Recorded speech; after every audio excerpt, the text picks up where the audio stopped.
Welcome to 5 star kitchen. இன்னைக்கு வந்து evening ஒரு ஸ்நாக்ஸ் ராய் பக்கோடா இதை எப்படி செய்யறதுன்னு பார்க்க போறோம். ஆனா இன்னைக்கு வந்து இதை செய்ய போறது என்னுடைய சின்ன மாமியார் ஊர்ல இருந்து வந்திருக்காங்க. ஸோ நமக்காக ஒரு ஹெல்தி ஸ்நாக்ஸ் வந்து அவங்க இன்னைக்கு செஞ்சு கொடுக்க போறாங்க.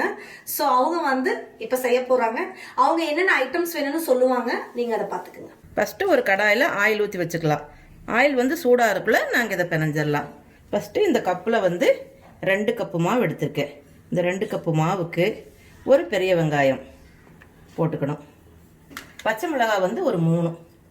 நீங்கள் விருப்பப்பட்டால் காரத்துக்கு இன்னொன்று கூட கூட்டி போட்டுக்கலாம். குழந்தைங்க சாப்பிட்றதுனால 3 மிளகாய் போதும். கருவேப்பிலை தழை கொஞ்சம், மல்லித்தழை, இது கூட 2 ஸ்பூன் பச்சரிசி மாவு, கொஞ்சம் கூட கம்மி பண்ணிக்கலாம். 2 ஸ்பூன் பச்சரிசி மாவு. பொட்டுக்கடலை வந்து 1 2 வந்து உடச்சி வச்சுக்கணும். அப்போ தான் மொறு மொறுன்னு இருக்கும், வாய்க்கும் பொட்டுக்கடலை கிடைக்கும். உப்பு தேவையான அளவு.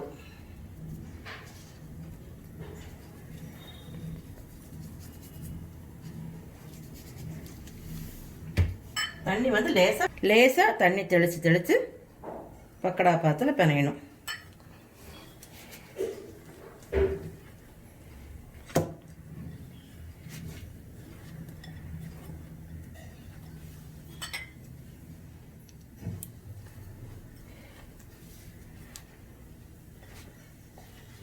இது வந்து உடம்புக்கு ரொம்ப நல்லது. இதில் இரும்பு சத்து இருக்குது. சின்ன குழந்தைகளாம் விரும்பி சாப்பிடுவாங்க. குழந்தைகளுக்கு கொடுத்தா எலும்பெல்லாம் வலுவாகும், டேஸ்டாகவும் இருக்குது.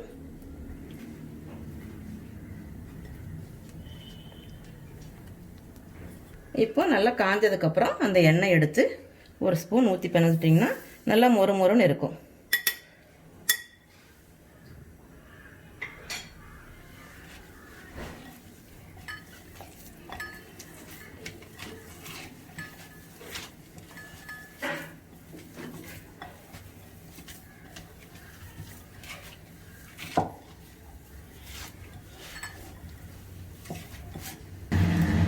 இப்போ எண்ணெய் சூடாயிடுச்சு. இப்போ மாவு வந்து இந்த பதத்தில் இருக்கணும். நம்ம உருண்டை பிடிச்சா பிடிக்கிற அளவில் இருக்கணும். இப்போ சின்ன சின்னதாக இப்படி நீங்கள் போட்டுக்கலாம். பக்கடா மாதிரி போட்டுக்கலாம்.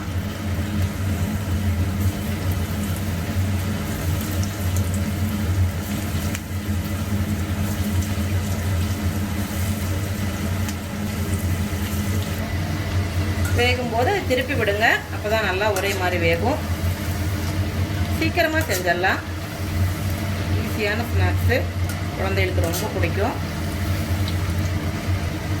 இப்போ நல்லா வெந்துருச்சுன்னா இந்த பபுள்ஸ் எல்லாம் அடங்கிடணும். பபுள்ஸ் அடங்கினதுக்கப்புறம் நீங்கள் எடுத்திங்கன்னா நல்லா மொறு மொறுன்னு இருக்கும். இப்போ நல்லா வெந்துருச்சுங்க.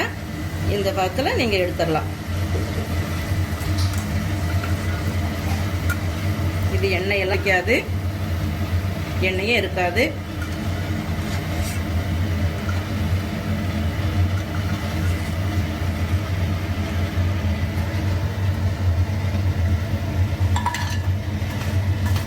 கொஞ்சம் கருவேப்பிலை போட்டுக்கலாம். போட்டுட்டு ராய் பக்கோடா ரெடி ஆயிடுச்சு. ஒரு 5 நிமிஷத்தில் எல்லாமே ரெடி பண்ணிட்டோம். நல்லா கிறிஸ்பியாக இருக்குது, மொறு மொறுன்னு இருக்குது. கருவேப்பிலையும் நம்ம எடுத்து சாப்பிட்டுக்கலாம். நல்லா கிறிஸ்பியாக இருக்குது. இந்த எடுத்து குழந்தைகளுக்கு கொடுக்கலாம், ரொம்ப விரும்பி சாப்பிடுவாங்க. அத்தை, ராய் பக்கோடா ரெடி பண்ணிட்டீங்க அத்தை. வெறும் 10 நிமிஷத்தில். ரொம்ப பார்த்தாவே நல்லா மொறுமொறுன்னு தெரியுது நமக்கு. இந்த சத்தம் பாருங்க, அப்படியே ப்ரெஸ் பண்ணும் போதே மொறு மொறுன்னு இருக்கு. இது எங்கள் அத்தை ஃபஸ்ட்டு ட்ரை பண்ணியிருக்காங்க இங்கே 5 ஸ்டார் கிச்சனில்.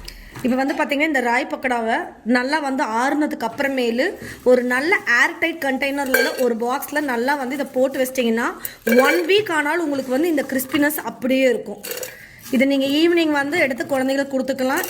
ஸோ 1 வீக் வரைக்கும் இது வந்து அப்படியே தான் இருக்குங்க. நீங்கள் இதை ட்ரை பண்ணி பாருங்கள்.